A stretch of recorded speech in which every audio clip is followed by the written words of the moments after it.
गपोड़ी बहू। उमा जी की बहू पिंकी को गप्पे मारने की बहुत आदत थी। वो जब भी किसी के बारे में बातें करती तो बड़े बड़े गप्पे फेंका करती। आसपास के सब लोगों को पता था कि पिंकी बहुत बड़ी गपोड़ी बाज है। लोग उसकी बात पर विश्वास नहीं किया करते थे, लेकिन हाँ, उसकी बातें सुन सुनकर हंसते बहुत थे। अरे बहू, पड़ोस वाली शर्मा जी है ना, उनकी बेटी का जन्मदिन है, तुम भी चली जाना। ठीक है मम्मी जी, ये तो बता दो गिफ्ट में लेकर क्या जाना है? अरे लेकर क्या जाना है, 250 का लिफाफा दे देना, बस काफी है। अरे मम्मी जी, अच्छा लगेगा क्या?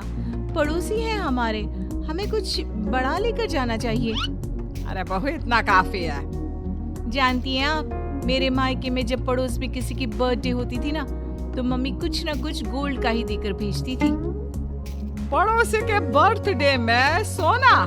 कैसी बातें करती हो। और नहीं तो क्या, आपकी तरह थोड़ी ना लिफाफा पकड़ा दिया। पिंकी शर्मा जी की बेटी के जन्मदिन में चली जाती है। अरे आज तो बड़ी सुंदर लग रही हो साड़ी में। जी मैं तो लहंगा पहनकर आने वाली थी, मम्मी जी नहीं मानी।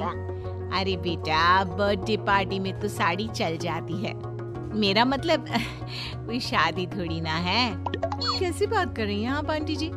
मेरे मायके में तो छोटे छोटे फंक्शन भी हम लोग लहंगा बनवाते थे बुटीक से, डिजाइन करवाकर। चाहे पड़ोस में किसी का जन्मदिन हो, मेरी मम्मी हमेशा बुटीक से नया लहंगा डिजाइन करवाती थी।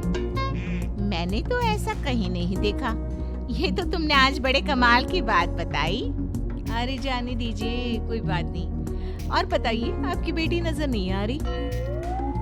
अरे भाभी, मैं यहाँ हूँ। ये देखिए मेरा ड्रेस कैसा लग रहा है? ठीक ही है, मतलब बर्थडे के हिसाब से थोड़ा हल्का है ना। अरे भाभी, इतना सुंदर गाउन पहना है मैंने। मैं ना शादी से पहले अपने बर्थडे पर हमेशा जरी वाला लहंगा पहना करती थी। यही मैं तुम्हारी मम्मी को भी बता रही थी। उसके बाद केक काटने का प्रोग्राम शुरू होता है। सब लोग इकट्ठे हो जाते हैं। शर्मा जी की बेटी का केक देखकर पिंकी से रहा नहीं जाता। उसके अंदर का गपोड़ी बाज बाहर निकल कर आ जाता है। अरे इतना छोटा सा केक! अरे बेटा, मेहमानों के हिसाब से ही है, जितने लोग इतना बड़ा केक। आंटी जी, कम से कम 4 या 5 मंजिल वाला केक तो बनाना चाहिए था। आपकी बेटी का बर्थडे रोज रोज थोड़ी ना आता है। मेरे बर्थडे पर हमेशा पापा 4 केक बनवाते थे। सारे केक 4-4 मंजिल के होते थे। वहां पर सारे लोग उमा जी के मोहल्ले के ही थे और वो पिंकी के गप्पे मारने की आदत से अच्छी तरह वाकिफ थे, इसलिए सब लोग उसकी बात सुनकर हंसने लगे, लेकिन किसी ने पिंकी से कुछ नहीं कहा। एक दिन सुबह सुबह पिंकी ने अपनी सास से कहा, मम्मी जी, मेरे मम्मी पापा मुझसे मिलने के लिए यहाँ आ रहे हैं। अरे वाह, ये तो बहुत अच्छी बात है। उनके आने की तैयारी करो, अच्छा अच्छा खाना बनाओ। वैसे कब तक आएंगे? मम्मी जी फ्लाइट से आ रहे हैं, कल शाम को 4 बजे की फ्लाइट है। फ्लाइट? लेकिन बेटा, तेरा मायका तो यहाँ से 2 घंटे की दूरी पर है। तेरे मम्मी पापा फ्लाइट से कब से आने लगे? अरे मम्मी जी, आपको पता नहीं है, मेरे मम्मी पापा ना आधे घंटे की दूरी के लिए भी फ्लाइट का टिकट बुक करवाती है। अरे गप्पे थोड़े कम मारा करो बहू। कोई फ्लाइट से तब आएगा ना जब यहाँ पर एयरपोर्ट होगा। तुम्हारी मम्मी क्या उड़कर आएगी घर में?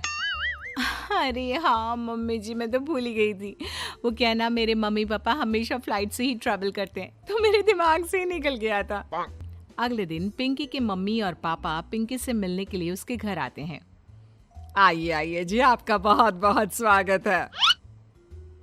और समदन जी, हमारी बेटे की कोई शिकायत तो नहीं ना? ठीक से संभाल लिया है ना आपका घर?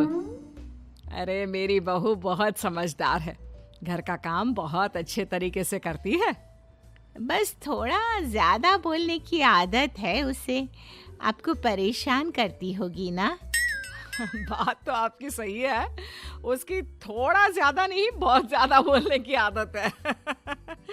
लेकिन कोई बात नहीं, आपकी बेटी दिल की बहुत अच्छी है, बस थोड़ा बोलती ही तो ज्यादा है।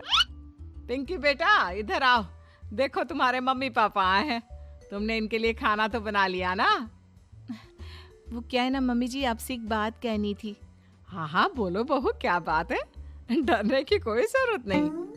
वो मम्मी जी, मैंने सोचा मम्मी पापा आए हैं तो खाना बाहर से मंगवा लेती हूँ। अरे कोई बात नहीं बेटा, वैसे भी तुम किचन में काम करने लग जाती तो अपने मम्मी पापा से बात कब करती। बहुत अच्छा किया। अब तुम अपने मम्मी पापा के साथ बैठकर आराम से बात करो, मैं अंदर जाती हूँ।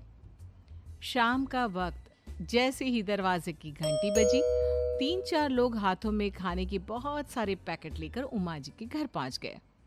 अरे भाई कौन है आप लोग, लगता है गलत पते पर आ गए। नहीं नहीं माँ जी, हम तो खाने का ऑर्डर डिलीवर करने आए हैं, यहीं से बुकिंग मिली थी। अरे नहीं नहीं, आपको कोई गलत फहमी हुई है, हमारे यहाँ तो 2 ही मेहमान आए हैं। आपके हाथ के पैकेट देखकर लगता है इसमें 50 लोगों का खाना है। माँ जी आपने सही समझा, खाना तो इसमें 50 लोगों का ही है, क्योंकि हमें ऑर्डर यहीं से 50 लोगों का मिला है। अरे लेकिन इतना सारा खाना, कहीं मेरी बहू ने अपनी गप मारने की आदत के चलते ऐसा तो नहीं कर दिया। ये खाना आप रख लीजिए और हमें हमारे पैसे दे दीजिए। अच्छा वैसे कितने का बिल बना है? ज्यादा नहीं, बस 10,000 दे दीजिए। उन लोगों की बात सुनकर उमा जी पिंकी को आवाज देकर वहां बुलाती है। जैसे ही पिंकी वहां आती है, खुश होते हुए उन लोगों को वहां पर खाना रखने के लिए कहती है। अरे इतना सारा खाना क्यों मंगवाया बहू? अरे मम्मी जी, मैंने आपको बताया तो था, मम्मी पापा आए हैं तो मैं खाना बाहर से मंगवा रही हूँ। ये बात सही है बेटा, लेकिन 2 लोगों के लिए 50 लोगों का खाना? अरे मम्मी जी, कुछ कम पड़ जाए तो अच्छा थोड़ी ना लगता है, और मेरे मायके में तो ऐसा ही होता है, एक्स्ट्रा खाना मंगवाते हैं हम लोग। तभी पिंकी के मम्मी और पापा वहां पर आते हैं। अरे बेटा, एक्स्ट्रा खाना मंगवाने का मतलब ये थोड़ी ना होता है कि 2 लोगों के खाने के लिए 50 लोगों का खाना मंगवा लो। और बेटा, तुम्हारी गप मारने की आदत के चलते 10,000 का बिल आया है, तुम्हें नहीं लगता ये गलत है? देखो बहू, बढ़ा चढ़ाकर बातें करना अपनी जगह, लेकिन इतनी बड़ी बड़ी फेंकना भी गलत है ना। पहली बात तो इतने सारे पैसे लगे, और दूसरी बात खाना वेस्ट होगा। आप लोग ठीक कहते हैं, मैं आज के बाद अपनी इस आदत को कंट्रोल करने की कोशिश करूंगी और अब से गप थोड़ी कम मारा करूंगी। पिंकी की बात सुनकर सब लोग हंसने लगे।